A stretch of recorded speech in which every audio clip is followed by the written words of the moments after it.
Sound take 7 action. मुझे तो आपका एक्सप्रेशन बड़ा अच्छा लग रहा है नाविका जी, डर वाला एक्सप्रेशन खासकर देखकर मैं भी डर गई। लेकिन नाविका जी एक बात बताइए, आपको चुनाव लड़ना है, मुझे नहीं। आपका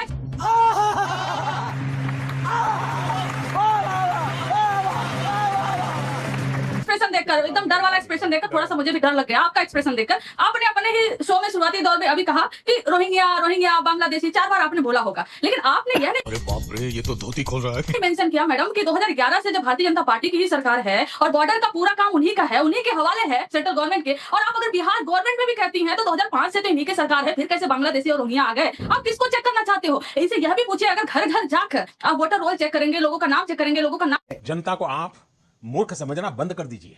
इस प्रकार की बचकाना बातें किसी के गले नहीं उतरती, लोग मजाक उड़ाते हैं। बाढ़ में अब बिहार की आबादी 10.5-11 करोड़ के 11-11.5 करोड़ के आसपास, मतलब आप ये कहना चाहती हैं 1/5 तो बिहार डिस्प्लेस हो जाता है। काम तो सही हो, और मैं इसलिए कहना 2 करोड़ बंद करो, हाथ जोड़ के मैं मोदी साहब से गुजारिश करता हूँ। मैं विधायक हार जाता और एक वोट बढ़ने से जीत जाता। उस लोकतंत्र में एडीआर की रिपोर्ट है कि 2024 के चुनाव में जितने वोट पड़े उससे 5,38,000 वोट ज्यादा गिने गए।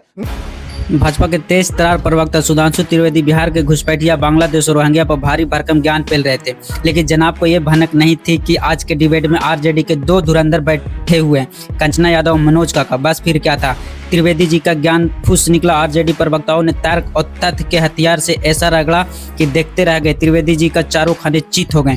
कंचना यादव ने जहां एक एक डेटा और तथ्य से घेर लिया, वहीं मनोज काका ने अपनी देसी अंदाज में सुधांशु त्रिवेदी को बोलती बंद करा दी। नतीजा ये कि भाजपा प्रवक्ता के चेहरे से रंग उड़ गया और मंच पर तालियां से गूंज उठा। दोस्त, वीडियो में भर भर के मजा आने वाला, हंसी और मजाक दोनों है, राजनीति का पूरा तड़का है। तो वीडियो लास्ट तक देखिए। वीडियो को शुरू कर तो चलिए शुरू करते हैं। मुझे तो आपका एक्सप्रेशन बड़ा अच्छा लग रहा है नाविका जी, डर वाला एक्सप्रेशन खासकर देखकर मैं भी डर गई। लेकिन नाविका जी एक बात बताइए, आपको चुनाव लड़ना है, मुझे नहीं। आपका एक्सप्रेशन देखकर, एकदम डर वाला एक्सप्रेशन देखकर थोड़ा सा मुझे भी डर लग गया। आपका एक्सप्रेशन देखकर आपने अपने ही शो में शुरुआती दौर में अभी कहा कि रोहिंग्या बांग्लादेशी 4 बार आपने बोला होगा, लेकिन आपने यह नहीं मेंशन किया मैडम कि 2011 से जब इस सज्जन को क्या तकलीफ है भाई?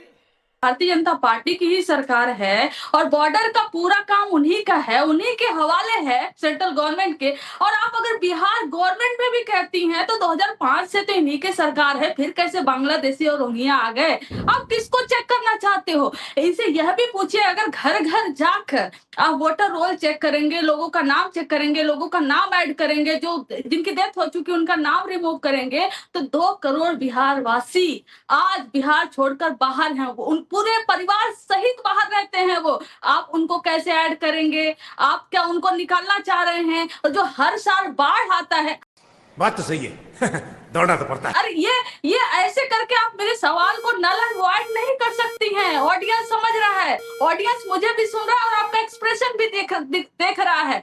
मैडम, हर साल जो बाढ़ आता है, करोड़ों लोग डिस्प्लेस होते हैं एक जगह से दूसरी जगह पर। आप क्या बाढ़ वाले जगह पे जाएंगे? उनके बाढ़ में डूबकर उनके ओरिजिनल लोकेशन पे जाएंगे? और बाढ़ का मौसम है, 3-4 महीने बचा। अगर आपको लगता है 3-4 महीने बहुत कम है, बहुत ज्यादा है, ये सब हो सकता है, और 2003 से आप तुलना करना चाहती हैं, तो 2003 के सर्वे में जो इलेक्शन कमीशन गया था, और इलेक्शन में बहुत टाइम था, अभी सिर्फ और सिर्फ 3-4 महीने बचे हुए हैं। तो आप भ्रम में इलेक्शन कमीशन खुद को रख रही है। कंचन यादव जी, मैंने आपको पूरा सुना। सबसे पहले तो मैं ये कहूंगी, राहुल गांधी ने आपके अलायंस में कहा है डरो मत, तो आप मेरा एक्सप्रेशन जो भी है आप डरिए मत, क्योंकि आपको डरना ही नहीं चाहिए। आप कम से कम राहुल गांधी की बात मान लीजिए। दूसरी बात, सुधांशु त्रिवेदी जी, अब कंचन यादव जी, अब कंचना जी, आप बोल चुकी ना, अब हमारे यहाँ ऐसा ही होता है। थोड़ा सा अपने शो में मैं भी बोल लूं। सुधांशु त्रिवेदी जी अब ये कह रही हैं कि लोग जो छोड़कर अपना घर बाहर निकले हैं, जो स्वर्गवास हो गए, उनका नाम काटेंगे। ये चाहती हैं कि जो स्वर्गवास हुए उनका नाम ना कटे, वो रहे इलेक्टोरल रोल में। ये चाहती हैं कि जो परिवार पूरे के पूरे कहीं और चले गए हैं वो बिहार में भी अपना वोट रखें, जहां नई जगह चले गए हैं वहां भी अपना वोट रखें। ये चाहती क्या है मेरी समझ में नहीं आया। अच्छा, ठीक है।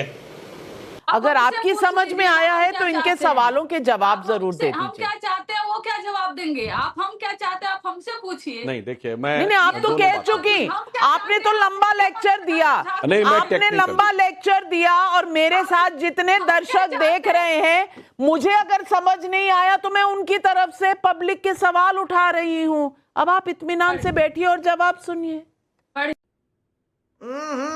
राजा जी अपनी शक्तियों का पूरा इस्तेमाल कर रहे हो। देखिए, टेक्निकली इन्होंने कहा अभी कि 2 करोड़ लोग विस्थापित हो जाते हैं बाढ़ में। अब बिहार की आबादी 10.5 11 करोड़ के 11 11.5 करोड़ के आसपास। मतलब आप ये कहना चाहती हैं कि 1/5 ऑफ द बिहार डिस्प्लेस हो जाता है। कान तो सही हो और गया, मैं तो इसलिए और कहना- बाहर नहीं 2 अब करोड़ देखिए, एक बिहार और से कितनी बात बाहर की। नौकरी पर चले जाते हैं या प्रवासी बन जाते हैं, ये कहा उन्होंने। अच्छा चलिए, अब ये भी बात सुनिए। उनके मुंह से स्वयं निकला 2 करोड़ बाहर हैं और तेजस्वी यादव जी ने वादा किया था कि 20 लाख नौकरी देंगे, तो बेचारे 90% तो फिर भी बाहर ही रहेंगे। तो ये सरकारी नौकरी देकर तो समाधान नहीं निकलने वाला है। आपकी बात से ही मान लिया 20 लाख अधिकतम नौकरी देंगे ना। वैसे बिहार में कुल सरकारी कर्मचारियों की संख्या 23 लाख है, मतलब 75 साल में 23 लाख हैं और आप कहते हैं 20 लाख हम एक बार 5 साल में दे देंगे।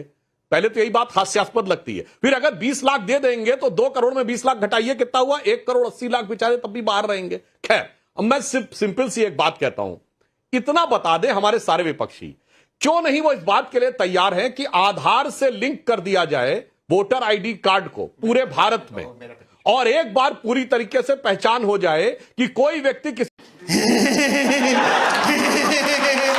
आ गया क्या? किसी दूसरी जगह जाके फर्जी वोट बना ही ना पाए। बात खत्म। जैसे फर्जी राशन कार्ड बनते थे, 5 करोड़ फर्जी राशन कार्ड थे, खत्म।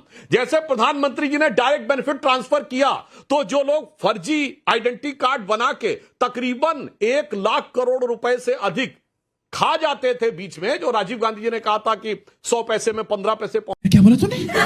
पहुंचता, 85 पैसा जो हाथ में पहुंचता था, वो खत्म हो गया। तो क्यों नहीं इस बात के लिए तैयार है? मेरे विचार से अगर इनको इस बात को लेकर जरा भी संदेह है तो ईमानदारी से आगे आना चाहिए, कहना चाहिए क्लियर कट व्यवस्था बना। मनोज काका जी बहुत मुस्कुरा रहे हैं, अच्छा है मुस्कुराना चाहिए, लेकिन मनोज काका जी सवाल क्या है आपका? मैं पूछना चाहती हूं, अभी तो 2027 में समय है, आप अभी से ही बड़े चिंतित लग रहे हैं। रुको जरा, सब्र करो। बोला धक्का बुक्की नहीं करने का, आराम से लेने का। हाँ नहीं नाविका जी, आप दोनों बात कहेंगी तो कैसे चलेगा? आपने अभी कहा मुस्कुरा रहे हैं, तो मुस्कुरा रहे हैं तो इसके मायने तो यही है कि हम प्रसन्नचित्त हैं। मैं मुस्कुरा इसलिए रहा था कि भाई ने, बहुत बड़े भाई हैं हमारे सुधांशु जी, और बहुत वैचारिकता से और बहुत चतुराई से झूठ बोल रहे थे।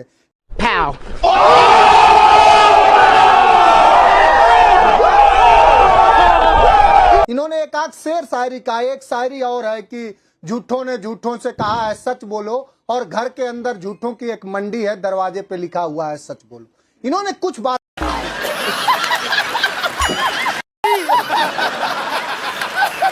कही, कितना ये चतुर चालाक लोग हैं। किस इन्होंने फार्म 17C की बात करी, इन्होंने ठीक कहा, फार्म 17C की मांग हमारी पार्टी ने 2022 के चुनाव में ही करा कि फार्म 17C को पब्लिक करा जाए।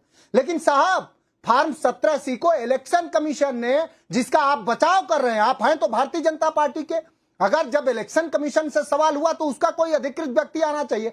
फार्म यही नहीं, अभी और सुनिए। 17C को देश की इलेक्शन कमीशन ने ये कहने से सार्वजनिक नहीं करा, इलेक्शन कमीशन ने, कि वो हमारे वैधानिक फ्रेमवर्क का चीज है, उसको हम सार्वजनिक नहीं कर सकते। तो आपने फार्म 17C को सार्वजनिक क्यों नहीं कराया? आप यही झूठ बोल रहे हैं। फार्म 17C जरूर भरा जाता है, लेकिन इस देश की सरकार के दबाव में, चाहे जिसके दबाव में, 17C फार्म को इस देश का निर्वाचन आयोग उजागर नहीं करता। एक झूठ आपका ये पकड़ा गया। आप तेजस्वी पे जा रहे थे 20 लाख नौकरी का, 20 लाख 2 करोड़ में से 20 लाख घटा रहे थे। इस देश में सबसे ज्यादा नौकरी देने का भाषण नरेंद्र मोदी ने दिया साहब, 2 करोड़ प्रति साल, 11 अरे बाप रे, ये तो धोती खोल रहा है। साल हो गए, आपने देश के सदन में कहा, उसी सदन में जिसके आप सदस्य हैं, कि हम 7 साल में हम इतने सालों में 7,20,000 दे पाए। मैं आपसे जानना चाहूंगा कि 11 दूना 22 करोड़, 22 करोड़ में से जरा 7,20,000 घटा के बता दो कि कितने लोगों के साथ आपने झूठ बोला।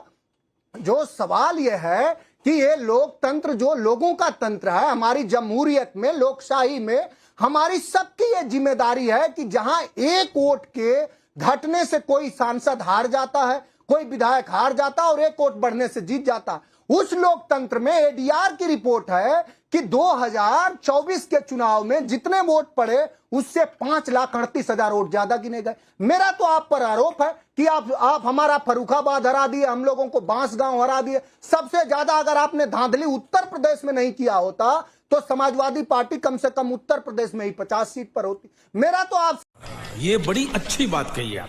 से आरोप है, समाजवादी पार्टी पहला ऐसा राजनीतिक दल है जिसने देश के इलेक्शन कमीशन को 2022 चुनाव के बाद 18,000 मतदाताओं का ऐसा दिया एफिडेविट, जिन लोगों ने कहा कि हम लोकसभा के तो वोट डाल पाए थे, विधानसभा में नहीं डाल पाए। तो इन सब सवालों का जवाब दीजिए। आप बहुत आध्यात्मिकता से और इधर उधर की बात न करिए। जो सवाल होता है उन सवालों दे रहे हैं सुधांशु जी, जवाब दे रहे हैं। सुधांशु जी जवाब दे रहे हैं। सुधांशु जी, ये सवाल है कि बंद ही नहीं होते और पब्लिक के भी कुछ सवाल हैं। नरेश चौहान नीमराना राजस्थान से पूछ रहे हैं, अगर